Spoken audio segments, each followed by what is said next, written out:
எனக்கு பின்னால் இருக்கிற இந்த பில்டிங் நீங்கள் பார்க்குறீங்களே, இந்த பில்டிங் வந்து பிஜிஎம்எல்லுக்கு சொந்தமான ஒரு வரலாற்று சிறப்பு மிக்க ஒரு பில்டிங். அதை பற்றி நிறைய விஷயங்கள் நம்ம பேச போகிறோம். வாங்க பார்க்கலாம்.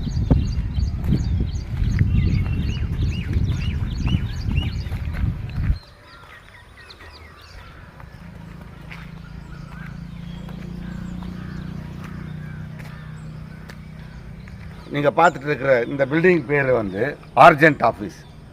ஆர்ஜென்ட் ஆஃபீஸ்னால் அந்த 4 மைல்ஸில் இருக்கிற மொத்த தொழிலாளிகளுடைய டீட்டெயில்ஸும் இங்கே வந்து பாதுகாப்பாக வைப்பாங்க. நாம் வந்து இந்த பில்டிங்கை பார்க்கலாம் வாங்க. இது பாருங்கள், இந்த இடம் தான் வந்து மெயின் என்ட்ரன்ஸ். இந்த 2 தூண் இருக்குது பாருங்கள், இது உள்ள என்ட்ரு ஆகுறது. இந்த பில்டிங்கோடைய பின்னாடி பக்கம் பேக் சைடு இது. அப்படி பாருங்கள், அந்த 1891 போட்டிருக்காங்க பாருங்கள். 1891. இந்த 1891லேருந்து இன்னி வரைக்கும் கணக்கு போட்டிங்கன்னா 135 வருஷம் பில்டிங் இது. அது பாருங்கள், என்ன ஒரு கட்டடக்கலை. அந்த பில்டிங் ஆர்கிடெக்ட் எப்படி இருக்குது பாருங்கள். ஆர்ச்சு, அப்புறம் கீழே ஒரு ஆர்ச்சு, இதெல்லாமே வந்து பாருங்கள். இந்த மாதிரி இன்றைக்கி கட்டுறதுக்கு ரொம்ப பெரிய கஷ்டம். இது ஒயிட் ஹவுஸ்ன்னு தான் சொல்லுவாங்க. கேஜிஎஃப் உடைய ஒயிட் ஹவுஸ் அப்படின்னு சொல்லுவாங்க அந்த காலத்துலேயே. 2001 வரைக்கும் இந்த பில்டிங் வந்து ரொம்ப லிவிங்காக இருந்துச்சு. அதாவது வேலை செஞ்சுருந்தாங்க சார். இதில் வந்து எம்ப்ளாயிங்களுடைய டீட்டெயில்ஸு, அவங்களுக்கு விஆர்எஸ் கொடுக்கணுன்ற பட்சத்தில் அவங்களுக்குடைய டீட்டெயில், அவங்க பணம் எல்லாம் இங்கே தாங்க செட்டில்மெண்ட் பண்ணுவாங்க. பாருங்கள், மேலே எதுவுமே இல்லை, ரூஃப் இல்லை, எதுவுமே இல்லை. ஃபர்னிச்சருங்கெல்லாம் திருடு போயிட்டு இருக்குது, உள்ளே இருக்கிற டாக்குமெண்ட்லாம் திருடு போயிட்டு இருக்குது. இப்படியான ஒரு சூழ்நிலை வந்து இந்த க்ளோசர் ஆன உடனே இந்த ஆஃபீஸை வந்து அப்படியே விட்டுவிட்டாங்க. இந்த காம்ப்ளெக்ஸே வந்து ரொம்ப அருமையான ஒரு காம்ப்ளெக்ஸுங்க சார். இந்த பாருங்க, ரயில்வே ஸ்டேஷனுக்கு இந்தாண்டு பக்கமே, ட்ராக் இந்தாண்டு பக்கமே இருக்கும். அந்த காலத்துல நாங்கள் வந்து இந்த ட்ரெயினில் போகும்போது இதை பார்க்கும்போது அப்படியே ஒரு பார்க் மாதிரி இருக்குங்க.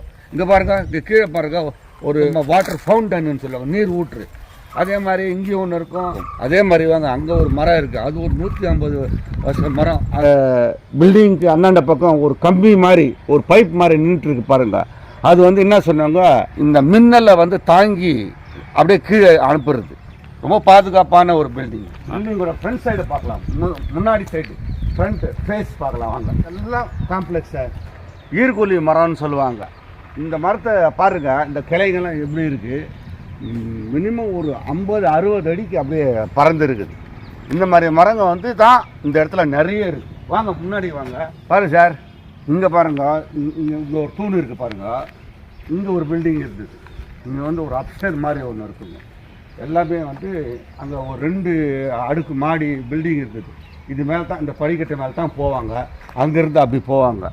எல்லாமே அந்த பில்டிங்கே இடிஞ்சு கீழே விழுந்துருக்கு. அந்த பில்டிங்கோடைய பாகம் தான் இதெல்லாம், செங்கல்கள்லாம் வந்து இந்த பாகம். இந்த மாதிரி பில்டிங்கை வந்து இப்போ கட்டுறதுக்கு முடியுமா அப்படிங்கிறது ஒரு பெரிய சந்தேகம். காரணம் என்னன்னு சொன்னால், அந்த மாதிரி ஒரு பிளான்டு பில்டிங் அவங்க கட்டியிருக்கிறாங்க. ஒரு இடத்துல என்னென்ன இருக்கணும், எந்தெந்த டிபார்ட்மெண்ட் எங்கே இருக்கணும், எந்தெந்த இடத்துல வாசலுங்க வைக்கணும் அப்படிங்கிறத வந்து ரொம்ப பிளான் பண்ணி செஞ்சுருக்காங்க. இன்னமும் கூட இருக்குது. வாங்க, இது பாருங்கள், இது ஒரு பில்டிங்கு. இதுதான் பிரிண்டிங் ப்ரெஸ். ரொம்ப ரொம்ப பழமை வாய்ந்த பிரிண்டிங் ப்ரெஸ் இது. இந்த பிரிண்டிங் பண்ணுற வேலைகளை இங்கே செஞ்சுட்டு இருந்தாங்க பிரிட்டிஷர்ஸ். அந்த காலத்தில் பிரிண்டிங் ப்ரெஸ்ஸில் என்னென்ன இருக்குமோ அதெல்லாம் எடுத்துன்னு வந்து இங்கே போட்டு, இங்கே ஒரு டிபார்ட்மெண்ட்டே இருக்கும். ஃபுல் கம்ப்ளீட்டாக வந்து இந்த மைன்ஸுக்கு தேவையான எல்லா புக்ஸு, ரெஜிஸ்டர்ஸு, பேப்பர்ஸு, சர்க்குலர்ஸு, அப்புறம் பாம்ப்ளெட்டுங்கோ எல்லாமே வந்து இங்கே தான் வந்து இவங்க வந்து இங்கே வந்து பிரிண்ட் பண்ணுவாங்க. அதுக்கு ஒரு மேனேஜர் இருப்பார், ஒரு ஆஃபீஸர் இருப்பார், ப்ளஸ் அவருக்கு கீழே வந்து ஒரு 2 அசிஸ்டன்ட் மேனேஜருங்க இருப்பாங்க. அதுக்கு அடுத்து வந்து பிரிண்டர்ஸ் வந்து ஒரு 10 பேர் இருப்பாங்க, சார்ட்டர்ஸ் ஒரு 10 பேர் இருப்பாங்க, பைண்டர்ஸ் ஒரு 6-7 பேர் இருப்பாங்க, டிரான்ஸ்போர்ட்டர்ஸ் ஒரு 5-6 பேர் இருப்பாங்க. இது ஒரு பெரிய டிபார்ட்மெண்ட். இந்த பில்டிங்கை பார்த்தீங்கன்னா எவ்வளோ நீட் இருக்குது பாருங்கள். ஒரு 50 பேர் வேலை செய்யும் இந்த இடம். அதே மாதிரி இங்கே வந்து இதுதான் பர்சனல் டிபார்ட்மெண்ட்டு, டிஜிஎம் உட்கார இடம். இந்த பில்டிங்குடைய ஹெட், அதாவது அவர் தான் வந்து பெரியவங்க. அவங்க வந்து உட்காந்து இங்கிருந்து எல்லாத்தையும் அந்தந்த மைன்ஸுக்கு தேவையான அந்த இன்ஃபர்மேஷனுக்கு வந்து இங்கேருந்து சப்ளை பண்ணுவாங்க. ஒரு தொழிலாளி இப்போ சப்போஸ் அவர் வந்து அவருக்கு சூப்பர் ஆனிவேஷன் ஆயிடுச்சு, அவருக்கு வேண்டிய செட்டில்மெண்ட் பண்ணணும் அப்படின்னா இங்கே வந்து பர்சனல் டிபார்ட்மெண்ட்லேருந்து அவங்களுடைய எல்லா டீட்டெயில்ஸும் எடுத்துக்கிட்டு அந்தந்த மைனுக்கு போயிட்டு அதை வந்து சரி பார்க்குவாங்க. உண்மையா அங்கே இருக்கிற டைம் ஆஃபீஸில் இங்கே இருக்கிற இதுவும் கரெக்டா அப்படின்னு பண்ணிட்டோன்னா ஓகே அப்படின்னு ஆனோன்னா இங்கேருந்து ரெட் கான்ட்லெட் சொர்ணபவன் பண்ணுற அந்த கார்ப்பரேட் ஆஃபீஸுக்கு இங்கேருந்து மொத்த டீட்டெயில்ஸும் அங்கே போயிடும். அங்கே போனோடனே அந்த சொர்ணபவனில் பக்கத்துலேயே ஃபைனான்ஸ் டிபார்ட்மெண்ட்னு ஒன்று இருக்கும். அந்த ஃபைனான்ஸ் டிபார்ட்மெண்ட்டில் அவருக்கு என்னென்ன சேரணும், எது சேரணும்னு அங்கேயே அவங்களுக்கு செட்டில்மெண்ட் பண்ணி அனுப்புவாங்க. ஸோ இது வந்து ஒரு செயின் ஆஃப் ஆஃபீஸஸ் சார். வேறு எந்த கம்பெனிலையுமே இந்த மாதிரி ஒரு ஆர்கனைஸ்டு ஆஃபீஸ் கிடையாது எனக்கு தெரிஞ்சு. ஏன்னு சொன்னால் ஒரு 8 கிலோமீட்டர் பரப்பளவில் ஒரு இடத்துலையும் ஒரு என்ன சொல்லுவோம் ஒரு ஹிஸ்ட்ரியை க்ரியேட் பண்ணியிருக்கிறாங்க. இந்த தங்கவயலில் மைன்ஸ்ன்றதே ஒரு ஹிஸ்ட்ரி, நெக்ஸ்ட் அட்மினிஸ்ட்ரேஷன் ஆஃபீஸ்ன்றதே ஒரு ஹிஸ்ட்ரி, மூணாவது வந்து இங்கே வந்து அவ்வளோ சொல்லப்போனால் ஒரு எஃபெக்டிவ் வேலை இங்கே நடந்துட்டு இருக்குது. என்ன பண்ணுறது, இவ்வளவு கஷ்டப்பட்டு செஞ்ச இந்த இந்த இந்த கம்பெனியை ஒரு எந்த ஒரு காரணமும் நியாயமான காரணத்துக்கு இல்லாமல் இதை அநியாயமாக இதை மூடிட்டாங்க. இன்னமும் 150 வருஷமோ 200 வருஷம் இதை வந்து இந்த கம்பெனியை நடத்தி இருக்கலாம். அந்த அளவுக்கு கோல்டு இருக்குது, தொழிலாளிங்க இருக்கிறாங்க. மற்றும் வந்து இங்கே இருக்கிற சூழ்நிலை, ஒரு ரயில்வே ட்ராக் இருக்குது, பஸ் ட்ராக் இருக்குது, அப்புறம் வந்து 4-5 ஸ்டேட்டுக்கு வந்து இதுக்கு வந்து கனெக்டிவிட்டி இருக்குது. இது கோல்டு மட்டும் இல்லாமல் பலதரப்பட்ட தொழிற்சாலைகளை இங்கே நிறுவி இன்றைக்கி 25,000 30,000 தொழிலாளிங்க பெங்களூர் போகிறத இங்கே நிறுத்தி பிஜிஎம்எல்லாம் வேறு மாதிரி பண்ணியிருக்கலாம். அநியாயமாக இதை வந்து மூடிட்டாங்க. பாழடைந்து போன நிலையில் கூட இங்கே பாருங்கள், அந்த தூணை பாருங்கள், என்ன ஒரு ரம்மியமாக காமி, அதை பார்க்குறதுக்கே மனசு அப்படியே ஒரு சந்தோஷமாக ஆகுது. இப்போவே இப்படி இருக்குதுன்னு சொன்னால் ஒரு காலத்தில் இந்த மைன்ஸ் நடக்கும்போது இந்த இடத்துல ஜனங்க ஓடாடிட்டு இருக்கும்போது எவ்வளோ ஒரு அழகாக இருந்திருக்கும். அதை கேட்கவே எனக்கு மனசு பேஜாராக இருக்குது. இது வந்து இங்கே வேலை செய்கிற ஆளுங்களுடைய அவங்களுடைய வெஹிக்கிள்களை காருங்களை நிற்க வைக்கிற கார் ஷெட்டுங்க. இங்கே நிறைய பேர் ஆஃபீஸர்ஸ் இருப்பாங்க, டிஜிஎம் பர்சனல், டிஜிஎம் ஃபைனான்ஸு, அப்புறம் இன்னும் நிறைய ஹெச்ஆர் இருக்கும், லேபர் ஆஃபீஸர்ஸு, அப்புறம் வந்து பர்சனல் மேனேஜர்ஸு, இவங்கெல்லாம் வந்து ஆஃபீஸருங்கெல்லாம் இருக்கிற இடம் இது. இவங்களுக்கு காருங்க தான் இருக்கும். அந்த காருங்கெல்லாம் எடுத்து வந்து இங்கே தான் இந்த இடத்துல தான் நிற்க வைக்குவோம். அதுக்குன்னு ஒரு வாட்ச்மேன் இருப்பார், அவங்க இதெல்லாம் பார்ப்பாங்க. இது ஒரு மெயின் கேட்டு. இப்போ நம்ம நடந்து போயிட்டுருக்கிற இந்த ரோடு பாருங்கள், நீங்கள் வந்து ஒரு நல்ல லால்பாக்கு கப்பன்பாக்கு உள்ள நுழைஞ்சி போகிற மாதிரி இருக்கும். ஏன்னு சொன்னால் 2 பக்கமும் நிறைய மரங்க, பச்சை பசல் இருக்குது, க்ரீனரி இருக்குது.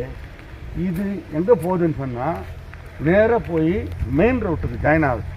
இந்த இடம் எங்கே இருக்குதுன்னு சொன்னால் கேஜிஎஃப் ஃபர்ஸ்ட் கிரேட் காலேஜ் அப்படின்னு சொல்கிற அந்த காலேஜுக்கு எதிர்ப்புறமாகவும் போஸ்ட் ஆஃபீஸ், முருகம் போஸ்ட் ஆஃபீஸ்ன்னு சொல்கிற அந்த போஸ்ட் ஆஃபீஸுக்கு பக்கத்து ரோடில் இருக்கிற இடமாகவும் இருக்குது.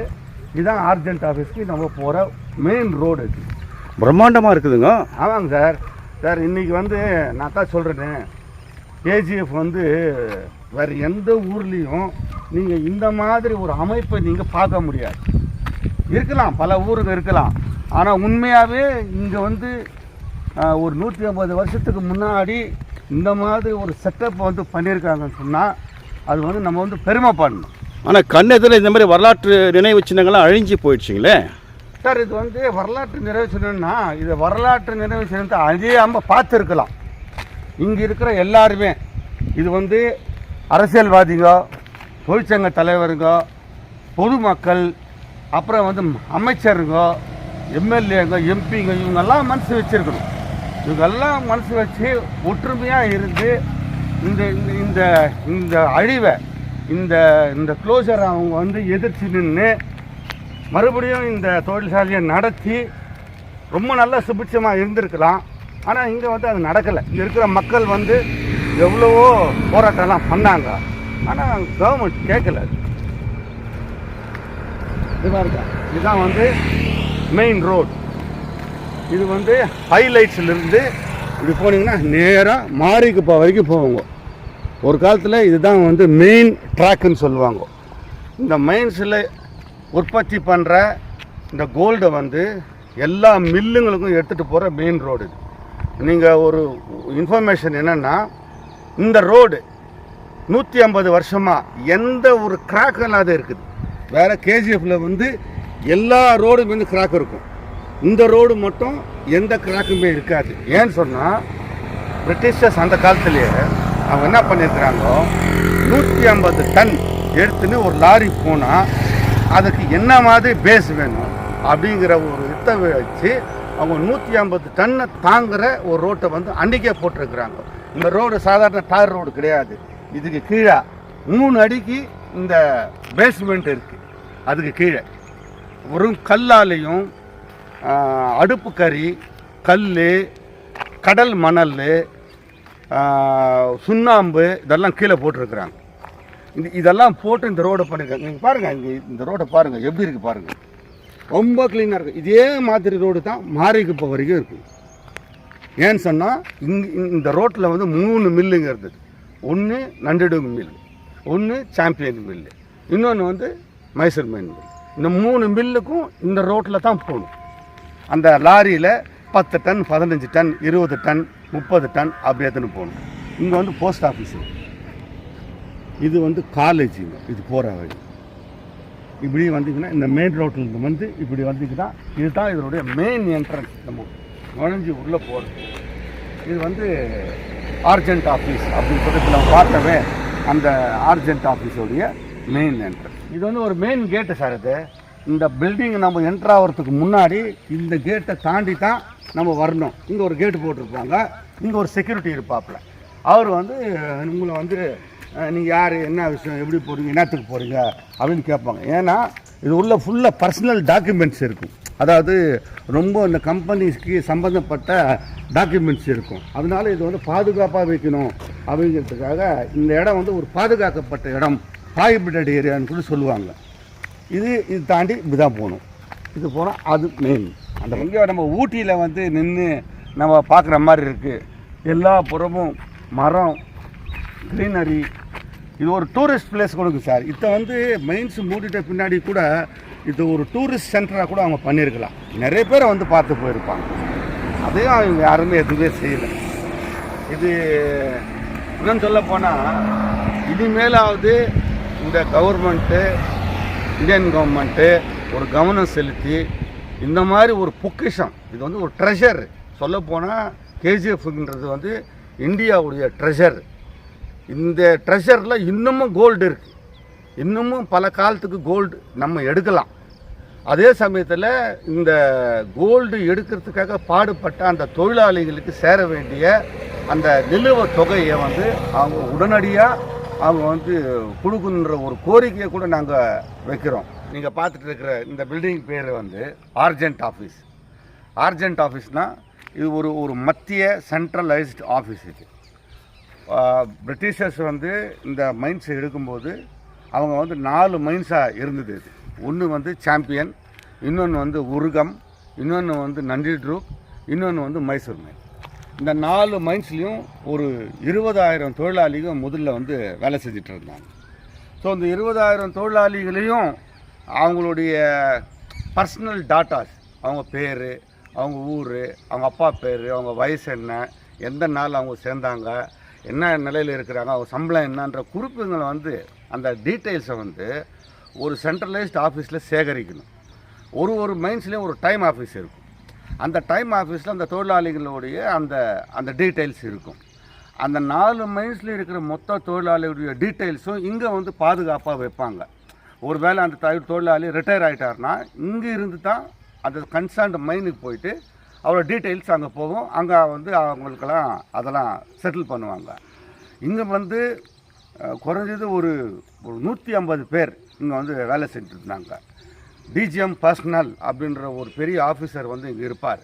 அவர் தான் வந்து இந்த பர்சனல் டாட்டாங்களை வந்து கொடுக்குற ஒரு பெரிய ஆஃபீஸரு. அவருக்கு கீழே நிறைய ஆஃபீஸருங்க ப்ளஸ் சிப்பந்திங்க வேலை செஞ்சுட்டு இருந்தாங்க. புகழ் வாய்ந்த ஒரு பிரிண்டிங் ப்ரெஸ் இங்கே இருந்தது. அதுக்கு அடுத்து இண்டஸ்ட்ரியல் இன்ஜினியரிங் டிபார்ட்மெண்ட்டு, அப்புறம் வந்து பர்சனல் டிபார்ட்மெண்ட்டு, இந்த மாதிரி நிறைய டிபார்ட்மெண்ட்டுல இந்த இடத்துல வந்து வச்சுட்டு இந்த பிஜிஎம்எல் நிர்வாகம் செஞ்சுட்டு இருந்தாங்க. துரதிருஷ்டவசமாக இந்த மாதிரி ஒரு புகழ் வாய்ந்த ஒரு பில்டிங் வந்து இன்றைக்கி வந்து ஒரு என்ன சொல்லுவோம், ஒரு பேய் பங்களா மாதிரி ஆகி போயிட்டுருக்கு. இதையே அவங்க வந்து சரியான முறையில் பராமரிச்சுட்டு இருந்தால் ரொம்ப நல்ல விதமாக இதை வந்து எல்லாம் செஞ்சுருக்கலாம்.